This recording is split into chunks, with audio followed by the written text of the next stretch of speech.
দেখেন হিন্দুরা আর ওই যে নামদারি সুন্নিরা এরা একই। নামদারি সুন্নিরা আর হিন্দুরা একই। হিন্দুরা মন্দিরে গিয়ে সেজদা করে, আর নামদারি সুন্নিরা মাজারে গিয়ে সেজদা করে। এই হিন্দুদের রয়েছে লক্ষ লক্ষ মা, নামদারি সুন্নিদের রয়েছে লক্ষ লক্ষ পীর বাবা। আর হিন্দুদের রয়েছে বাৎসরিক দুর্গা পূজা, আর নামদারি সুন্নিদের হয়েছে বাৎসরিক পুরুষ।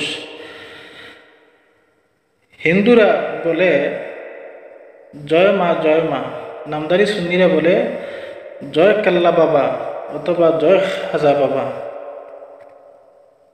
দেখেন তো, হিন্দুদের রয়েছে ঠাকুর, আর নামদারি সুন্নিদের রয়েছে পীর বাবা রহমতুল্লাহ। প্রিয় দেশবাসী ও আমার মুসলমান নেককার ইমানদার দিনী ভাই ও বোনেরা, সবাই আশা করি আল্লাহর রহমতে ভালো আছেন, আলহামদুলিল্লাহ। প্রিয় বন্ধুগণ, নামদারি কিছু সুন্নিরা সবাই জোট বেঁধেছে, ওরাও মিটিং মিছিল করতেছে। এর কারণ হলো ওদের তো রুটির মধ্যে পিঁপড়া উঠে গেছে। ওদের মাজার নিয়ে ব্যবসা করা, মাজারে শিরিক করা, আর মাজার সাধারণ মানুষের মাজার দেখিয়ে দেখিয়ে বোকা বানিয়ে ওদের পেট পালা তো বন্ধ হয়ে যাচ্ছে। সত্যের আলো চতুর্দিকে ফুটে উঠতেছে, তাই ওরা জোট বেঁধে মাঠে সবাই নামছে। ওদের তো ব্যবসা বন্ধ হয়ে যাচ্ছে। তাই প্রিয় বন্ধুগণ, আপনারা এই সমস্ত জিনিসে কান দেবেন না।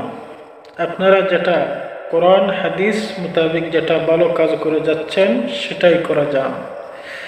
ওদের কথা মেনে নিতাম। ওরা যে বলতেছে অলি আল্লাহর দুশ্মনেরা, আরে ভাই, আমরা তো কেউ অলি আল্লাহর দুশ্মন না। অলি আল্লাহ সবাই মানে। আলা ইন্না অলি আল্লাহ লা খাউফুন আলাইহিম ওয়া লা হুম ইয়াহজানুন, এই সমস্ত আয়াত আপনি মিথ্যা বলতে পারবেন? অলি আল্লাহ সবাই মানে। দেখেন, ওরা বলতেছে অলি আল্লাহর দুশ্মনেরা, ওদের কথা আমরা মেনে নিতাম। আর ওরা আরও বলতেছে যে অলি আল্লাহর মাজার কেন ভাঙ্গে।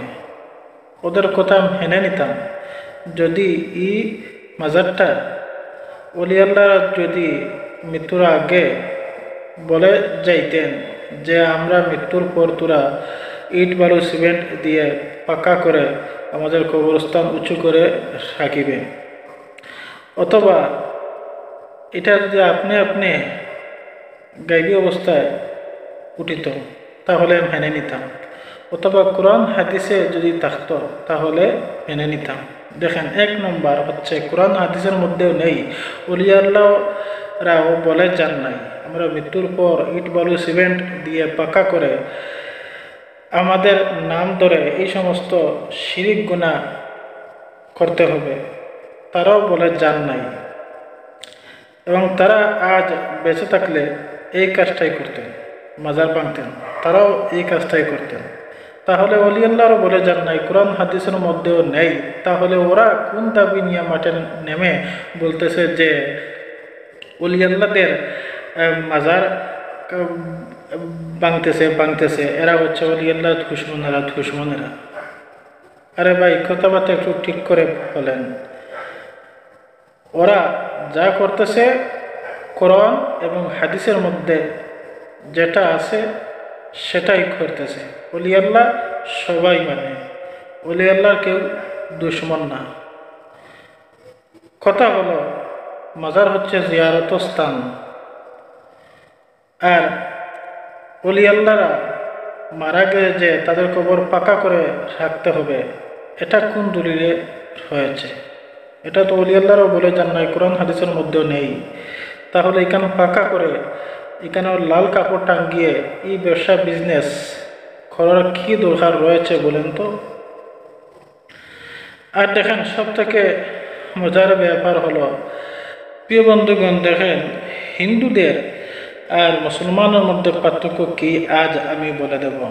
দেখেন হিন্দুরা আর ওই যে নামদারি সুন্নিরা এরা একই। নামদারি সুন্নিরা আর হিন্দুরা একই। হিন্দুরা মন্দিরে গিয়ে সেজদা করে, আর নামদারি সুন্নিরা মাজারে গিয়ে সেজদা করে।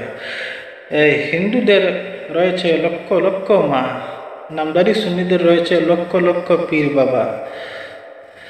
আর হিন্দুদের হয়েছে বাৎসরিক দুর্গা পূজা, আর নামদারি সুন্নিদের হয়েছে বাৎসরিক পুরুষ। হিন্দুরা বলে জয় মা জয় মা, নামদারি সুন্নিরা বলে জয় কাল্লা বাবা অথবা জয় খাজা বাবা।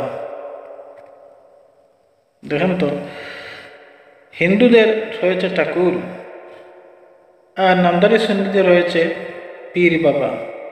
ওদের রয়েছে প্রসাদ, আর নামদারি সুন্নিদের হয়েছে তাবারুক। দেখেন হিন্দুরা আর নামদারি সুন্নিরা একই।